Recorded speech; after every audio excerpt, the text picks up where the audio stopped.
사도신경하심으로 신앙 고백하겠습니다. 전능하사 천지를 만드신 하나님 아버지를 내가 믿사오며 그 외아들 우리 주 예수 그리스도를 믿사오니 이는 성령으로 잉태하사 동정녀 마리아에게 나시고 본디오 빌라도에게 고난을 받으사 십자가에 못 박혀 죽으시고 장사한 지 사흘 만에 죽은 자 가운데서 다시 살아나시며 하늘에 오르사 전능하신 하나님 우편에 앉아 계시다가 저리로서 산자와 죽은 자를 심판하러 오시리라. 성령을 믿사오며 거룩한 공회와 성도가 서로 교통하는 것과 죄를 사하여 주시는 것과 몸이 다시 사는 것과 영원히 사는 것을 믿사옵나이다. 아멘.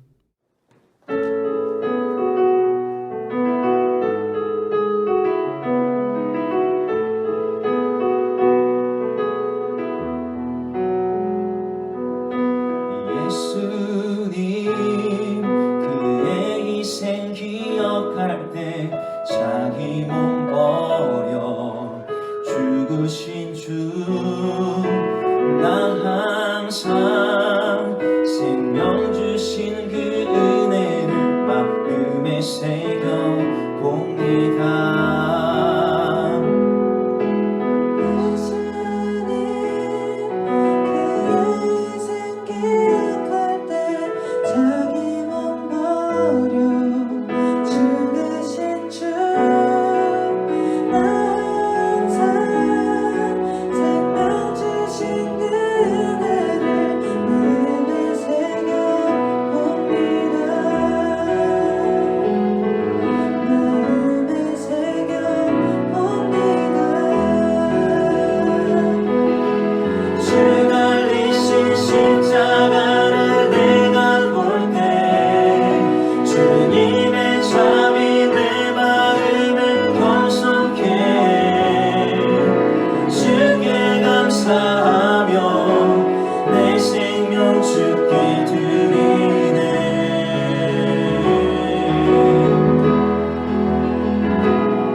이러므로 그리스도 예수의 일로 너희 이방인을 위하여 갇힌 자 된 나 바울이 말하거니와 너희를 위하여 내게 주신 하나님의 그 은혜의 경륜을 너희가 들었을 터이라.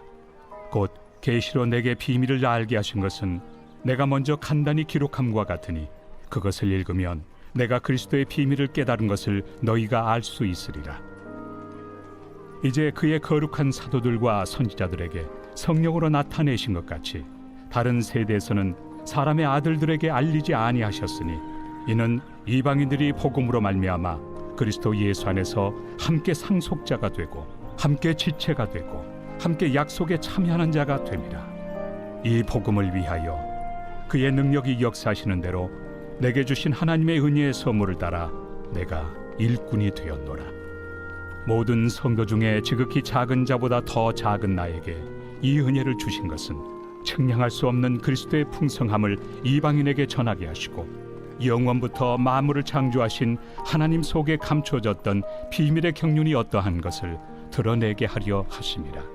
이는 이제 교회로 말미암아 하늘에 있는 통치자들과 권세들에게 하나님의 각종 지혜를 알게 하려 하심이니 곧 영원부터 우리 주 그리스도 예수 안에서 예정하신 뜻대로 하신 것이라. 우리가 그 안에서 그를 믿음으로 말미암아 담대함과 확신을 가지고 하나님께 나아감을 얻느니라. 그러므로 너희에게 구하노니 너희를 위한 나의 여러 환난에 대하여 낙심하지 말라. 이는 너희의 영광이니라. 성도 여러분, 좋은 아침입니다. 하나님의 은혜와 평강이 가득히 넘치는 복된 하루 되시기를 축복합니다. 오늘은 에베소서 3장 1절에서 13절까지의 말씀으로 교회를 통해 전해질 비밀이란 제목으로 함께 하나님 말씀 묵상하겠습니다. 오늘 본문에서 바울은 자신의 사도적 사명을 설명을 합니다. 이제 하나님의 구원과 교회에 관한 이야기를 하다가 오늘은 좀 개인적인 이야기를 하는데요. 그가 감옥에 갇힌 이야기를 합니다. 이런 개인적인 것처럼 보이는 이야기를 하는 이유는 바로 그 상황이 이방인을 위한 하나님의 목적과 연관되기 때문입니다. 자, 1절 말씀 보겠습니다. 이러므로 그리스도 예수의 일로 너희 이방인을 위하여 갇힌 자 된 나 바울이 말하거니와. 사도 바울이 자기 자신을 뭐라고 소개합니까? 1절에서 보면 갇힌 자 된 예수 그리스도의 갇힌 자 된 나 바울이다 이렇게 말합니다. 1장에서는 이방인들을 향한 하나님의 비밀을 충분히 소개한 후에 바로 그 일을 위해 3장에 이렇게 사도 바울이 옥중에 갇혔다라고 강조하고 있는 것입니다. 여기 1절에 보면 그리스도 예수의 일로 갇힌 자라는 것은 예수 그리스도에게 갇혀 있다라는 그런 뜻이 됩니다. 분명 눈에 보이는 현실은 어떠합니까? 로마의 황제가 사도 바울을 지금 가두어 놓고 있는 것이죠. 현실은 로마의 황제에 갇힌 것인데 왜 마치 예수에 의해서 갇힌 것처럼 이렇게 묘사했을까요? 그것은 바로 자신의 투옥이 이방 성도들을 위한 예수 그리스도의 섭리임을 강조하기 위함입니다. 그래서 이 갇힘을 13절에는 환난이라고 표현을 합니다. 13절 봅니다. 그러므로 너희에게 구하노니 너희를 위한 나의 여러 환난에 대하여 낙심하지 말라. 이는 너희의 영광이니라. 자, 이렇게 사도 바울이 갇힌 투옥 그리고 환난 이것 때문에 에베소 성도들이 두려움과 절망으로 낙심하고 있었을 텐데 그들의 시각을 바꿔놓는 것이죠. 뭐냐면 바로 이 환난에 낙심하지 말라는 것입니다. 바로 이 사도 바울의 투옥과 갇힘과 환난은 여기 뭐라고 말합니까? 너희의 영광이니라. 이것이 이 갇힘이 투옥이 절망과 실패가 아니다. 도리어 영광이다.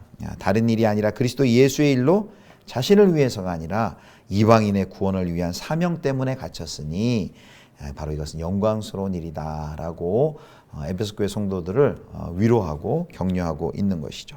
바로 그 바울의 갇힌 그 투옥과 환난을 통해 그 복음의 비밀의 경륜이 더욱 빛을 비추기 때문에 영광이다라고 말씀하고 있는 것입니다. 바울은 자신이 먼저 본 그 하나님의 신비와 그 하나님의 영광의 충만함을 성도들도 함께 볼 수 있기를 소원하면서 이렇게 이야기하고 있는 것이죠. 사랑하는 성도 여러분, 바로 이 1절을 통해서 사도 바울에게 중요한 것은 자신의 안위가 아니었음을 알 수 있습니다. 복음과 그리스도와 성도들과 맡겨진 직무였습니다. 사도 바울이 왜 이런 가치관을 가지고 살까요? 바로 그가 은혜로 구원받은 자이기 때문입니다. 그 은혜가 너무 크기 때문에 은혜로 구원받고 은혜가 살린 사람이기 때문에 바로 사도 바울 그 자신도 은혜의 복음을 위해 사는 사람이 된 것입니다. 저와 여러분도 우리의 안위를 뛰어넘어 하나님의 복음을 위하여 사는 은혜를 경험한 자로 하나님의 복음을 위하여 사는 하나님의 백성 되시기를 축복합니다. 또 하나 여기 1절에서 우리가 사도 바울은 지금 눈앞에 보이는 현실만 보고 판단하는 것이 아니라 그 환난이라는 눈앞의 현실 그 너머에 하나님의 영광을 볼 수 있는 그 눈이 있었습니다. 그리고 그 눈을 에베소 교회 성도들에게도 열어주길 간절히 소망했죠. 바로 이런 시각, 우리가 그냥 눈앞에 보이는 그런 이런 현실만 보고 절망하고 낙심하는 것이 아니라 그 현실, 눈의 현실 넘어 영적인 실제를 볼 수 있는 눈이 활짝 열어져서 그 영광을 보는 눈이 열어지는 그 은혜가 저와 여러분 가운데 있기를 주님의 이름으로 축원합니다. 자, 이제 2절부터 7절까지는 이제 그리스도의 비밀에 대한 설명을 합니다. 사도 바울이 자신이 어떻게 사도가 되었고 그리고 그 부르심이 이방인들에게 어떤 사역으로 열매 맺혔는지를 진술하는데요. 진솔하게 이제 서술을 합니다. 자, 우선 바울의 그 사도직을 하나님의 은혜 때문이다 라고 이야기를 합니다. 자, 2절 말씀 보겠습니다. 3장 2절입니다. 너희를 위하여 내게 주신 하나님의 그 은혜의 경륜을 너희가 들었을 터이라. 아멘. 여기 은혜의 경륜이라는 이 경륜이 바로 사도직입니다. 그리고 이제 3절에 의해서 하나님께서는 그 은혜의 경륜을 사도 바울에게 은혜로 그 경륜을 허락하시고 3절에 보면 하나님께서 그 비밀을 자신에게 알리셨다라고 말합니다.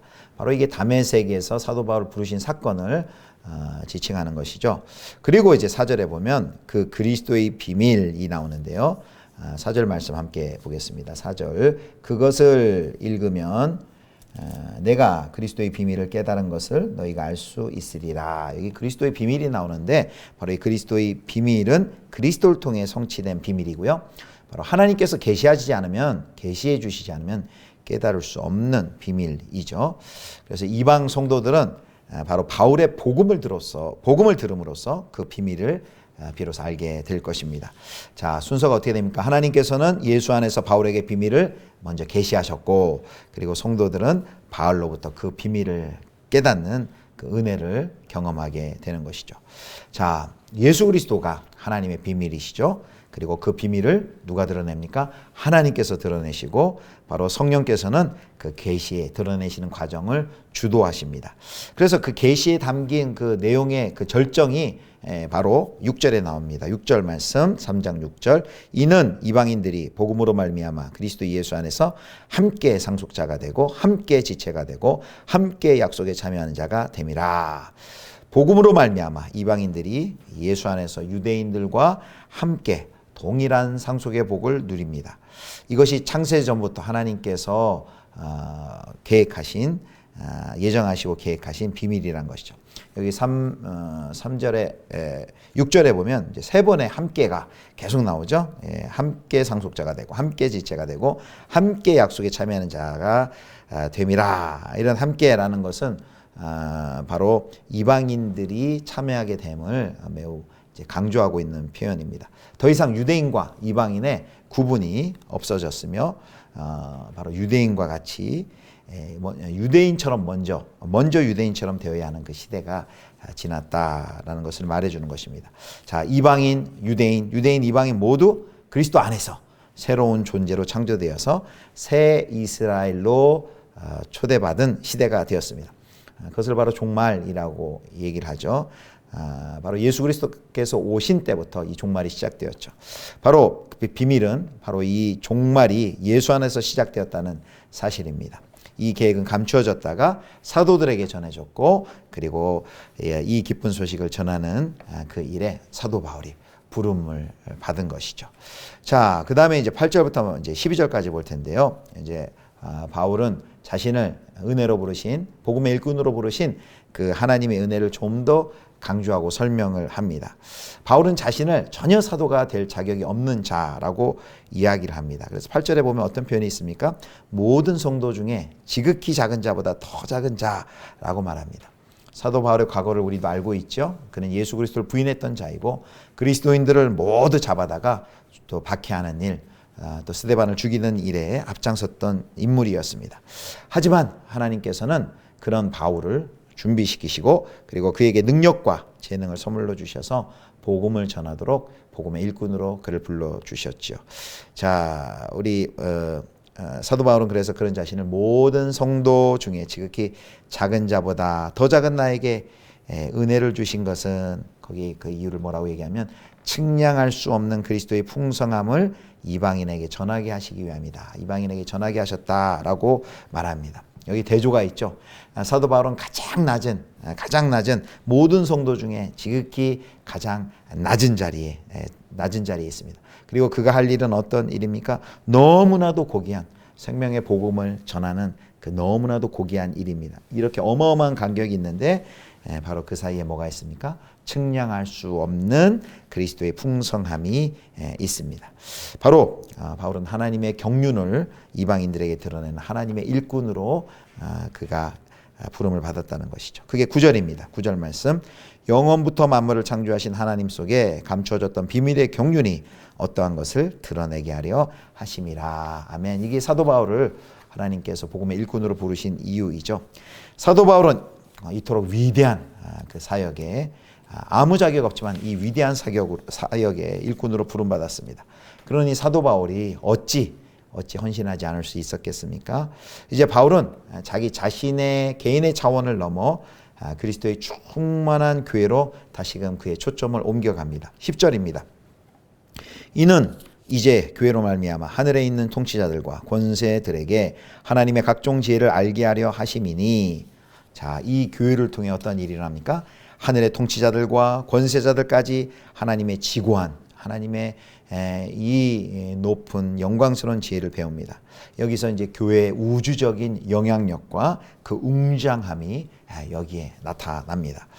자, 예수 그리스도의 빛이 거룩한 사도들과 선지자들에게 비춰졌고, 그리고 그 결과로 탄생한 것이 바로 교회입니다. 그래서 세상은 어떻게 그 하나님의 영광의 빛을 경험할 수 있습니까? 세상은 유일하게 교회를 통해서, 교회로 말미암아 그 빛을 경험할 수 있습니다. 그래서 구속 공동체인 교회를 통해서 측량하지 못할 하나님의 구속의 지혜가, 또 용서받은 공동체인 교회를 통해 형용할 수 없는 그 구속의 은혜가, 또 이방인과 유대인이 한 몸이 된 교회를 통해 상상 못할 그 구원의 신비가 교회를 통해 드러나는 것입니다.